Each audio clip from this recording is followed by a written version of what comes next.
into a Kassadin, I'd still not feel very comfortable going to that in the later stages of the game. Yeah, this is going to be a very interesting one as we make our way on to the Rift for game number 2 of the Rumble stage. Mad really wanting to shore up some of their inconsistencies. You heard the desk talking about it. They have a borderline impossible, but that's 2 words, so I guess you chose just 1 word, and I like that a little bit more.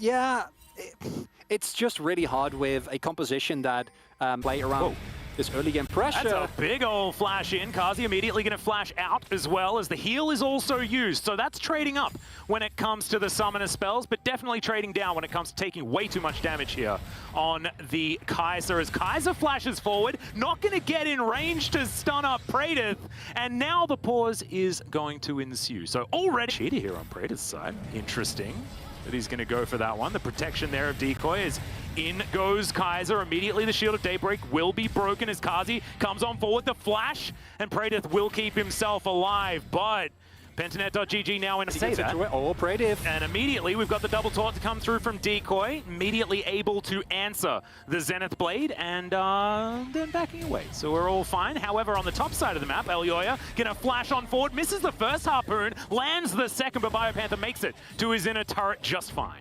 And I was gonna talk about the fact that thus far, Mad Lions haven't really been punishing that mid lane, Kassadin, and they do it right here because the fact that Humanoid was able to crash such a huge wave in on the Kassadin means that he can teleport topside without any repercussion as the teleport comes back Speaking in. of teleported top lane, this is with repercussions as Biopanther is going to put Elyoya underneath it, and everybody else just leaves.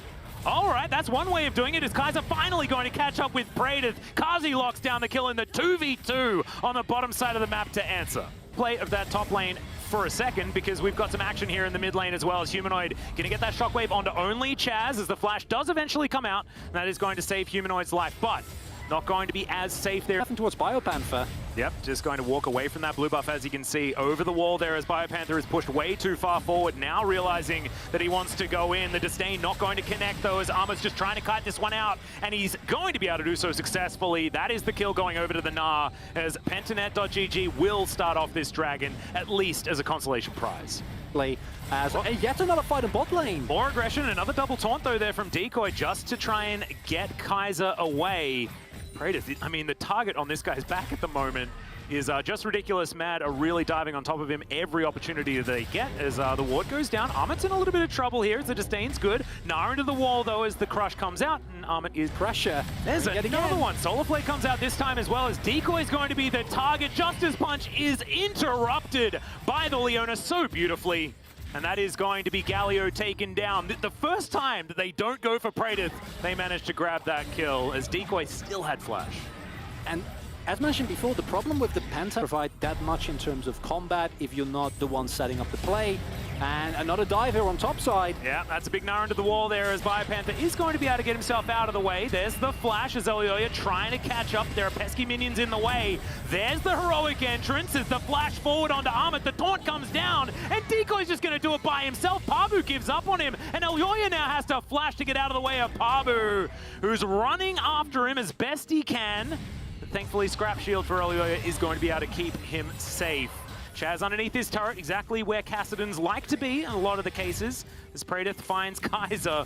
But yeah, this is Mad utterly destroying the bottom lane. And Mad is just making use of the complete lack of prio and how far behind the Pentanet lanes are to dominate. These waves out for us. That is probably not what you want to be talking about. As Pabu finds himself the Chilling Smite here onto the Rumble. There's the heroic entrance. They grab the knock-up. Justice Punch is good too. Two-man shockwave though as Chaz comes on over, and Pabu's the one that's able to grab the kill on the Rumble. It evens out the kill score. Just don't know whether it's actually solved enough of the Pentanet problems. And it's a really nice pick. It does use the Galio well. And we've been joking about Pentanet, right? But you can still force these man advantage situations with the Kaiser, with the Galio, both of which have semi-global ultimates that really easily allow you to get something. But then, here's my question. Is that actually worth it? Sure, you get a kill on Elyoya, but it goes to Pabu, not to Chaz, who is not able to use the money nearly as efficiently, as Pabu might be forced to flash out here if he's not careful. Yeah, well, Armit, let's see what he can do. Doesn't exactly have much of an armor. The flash on forward is Biopanther coming on in as well. Kaiser in a bit of trouble, but he's very durable, and all 5 members of Pentanet want This second Rift Herald, I think I spoke in error before, is that it's going to be Kazi 1v1ing the Kassadin there on the bottom side of the map. Not something I would necessarily expect. The Shockwave's going to be flashed there from BioPanther, and unfortunately for Pentanet, they can't actually get anything out of this one. Armit is going as far deep as he possibly can, but that's going to be a fear beyond death, and BioPanther will be able to put a stop to it. And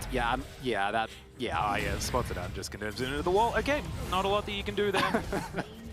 very unfortunate as Bonker head into this inner turret on the top side, and BioPanther in a bit of trouble. He is gonna get stunned up. Disdain is good, buffered, just to make sure that he can create as much distance as possible.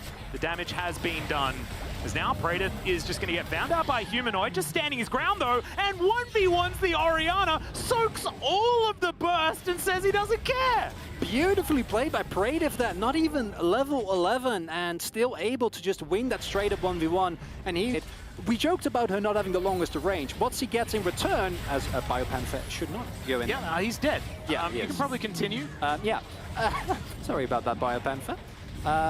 But the trade-off for that is that her assassination potential, especially in isolated situations, is insane, right? If you get a full isolated Q combined with a plasma proc, that's just not a lot that an Orianna can do. A little bit over-enthusiastic from Humanoid there.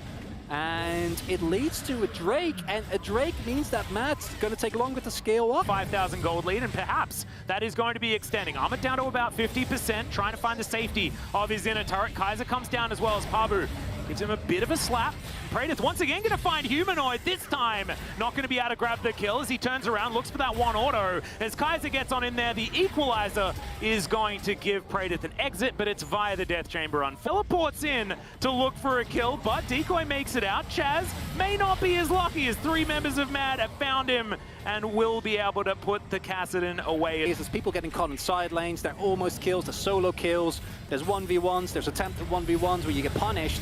But in the end, it's MAD that wins all the trades, right? The gold lead keeps extending. They're the one who actually pick up the objectives. They're the one who actually get the turrets. And while out goes Decoy. Now MAD know exactly where they are. Solar Flare is going to miss. Just gets a bit of a slow onto the Galio.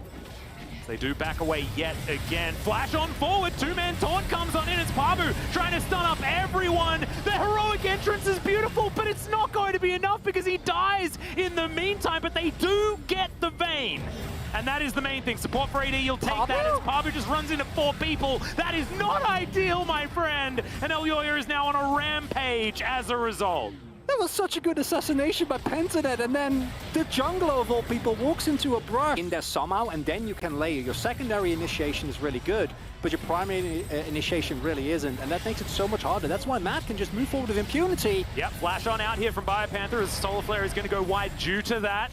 Equalizer comes down. Praedyth takes a fair bit as a few ticks do land on top of the Kaiser, but it's done exactly its job as the second inhibitor Nexus in the end, and that is exactly not what you want to happen as Elyoya, he's wrapping all the way around. Chaz looking for an opportunity. 3-man taunt there from Decoy, but he's immediately wiped off the face of Summoner's Rift. Armit gets a great defensive ultimate as well, and Mad's wallets are way too heavy. BioPanther goes down. It's a double kill for Kazi, and Praedyth, he loves that emote, but unfortunately in this instance, it's not showing anything good. That's the ace, and that is going to be the game for the Mad Lions, who debut onto the Rumble stage absolutely beautifully.